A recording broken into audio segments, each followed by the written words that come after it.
ఏది అయినా ట్రై చెయ్యి ఆచి chicken masala. AP politics BP వచ్చినట్టు ఊగిపోతున్నాయి.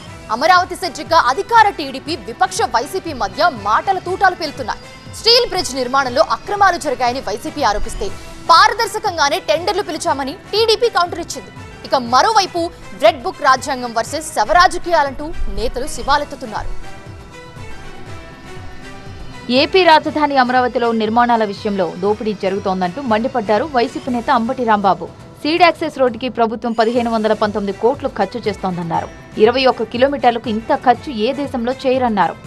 21.77 కిలోమీటర్లకి ఆయన ఖర్చు పెడుతుంది 1519 కోట్ల రూపాయలు. 1519 కోట్ల రూపాయలు ఆయన ఖర్చు పెడుతున్నాడు. Seed access road, steel bridge టెండర్లలో అవినీతి జరిగిందన్న అంబటి ఆరోపణలపై విజయవాడ ఎంపీ కేశినేని చిన్ని ఘాటుగా స్పందించారు. అవినీతి పరుడైన అంబటికి ప్రతిదీ అవినీతిమయంగా కనిపిస్తుందని కేశినేని చిన్ని ఆరోపించారు. కళ్ళు లేని కబోది లాంటి అంబటి రాంబాబుకి, అవినీతి పరుడైన అంబటి రాంబాబుకి ప్రతిదీ అవినీతి లాగానే కనపడుతూ ఉంటుంది. బ్రహ్మాండమైన రోడ్డు తీసుకొచ్చి అభివృద్ధి చేస్తున్నాం. ఇక్కడ స్టీల్ బ్రిడ్జ్ చేశారు, దాన్ని టెండర్లో పార్టిసిపేట్ చేశారు. అందరూ కూడా టెండర్లో చేసినప్పుడు కనపడలేదా మీకు? టెండర్లు ఓపెన్ చేసినప్పుడు కనపడలేదా? పూర్తయినా కనపడతా ఉంటాయి. ఏదో ఒకటి రాజకీయం చేద్దాం, అక్కడ ఒక అభివృద్ధి కనపడుతుంది. అక్కడ అమరావతిని చూస్తేనే ఇలా కళ్ళన్నీ కూడా మండుతూ ఉంటాయి. కాబట్టి ఏదో ఒక విద్వేషం ప్రజల్లో రగుల్చుదామని ట్రై చేస్తారు. ఇక రెడ్ బుక్ రాజ్యాంగం వర్సెస్ శవరాజకీయాలంటూ వైసీపీ, టీడీపీ నేతలు దుమ్మెత్తి పోసుకుంటున్నారు. లోకేష్ రెడ్ బుక్ రాజ్యాంగం పేరుతో రాష్ట్రంలో అరాచకం జరుగుతోందని వైసీపీ నేత రాచమల్లు ఆరోపించారు. రాష్ట్రంలో పాలకులకు స్వేచ్ఛ ఉందని, ప్రజలకు లేదంటూ విమర్శలు గుప్పించారు.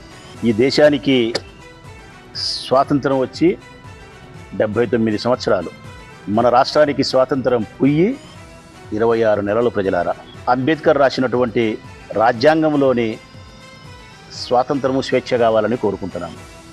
కానీ మనకు లభ్యమవుతుండేది 26 నెలలుగా లోకేష్ బాబు రాసినటువంటి రెడ్ బుక్ రాజ్యాంగం. చంద్రబాబు నాయుడు గారి పరిపాలనలో వారి నిర్బంధంలో మనం జీవిస్తున్నాం. మనం ఇక పరామర్శల పేరుతో జగన్ శవరాజకీయాలు చేస్తున్నారని టీడీపీ ఎమ్మెల్యే జ్యోతుల నెహ్రూ ఆరోపించారు. జగన్ బెయిల్ రద్దు చేయాలన్నారు ఆయన.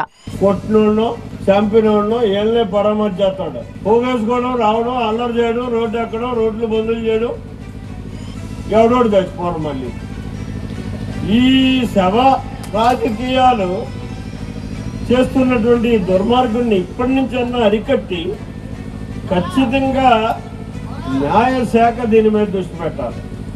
సుప్రీంకోర్టే ప్రత్యేకంగా దృష్టి పెట్టాల్సినటువంటి అవసరం ఉంది.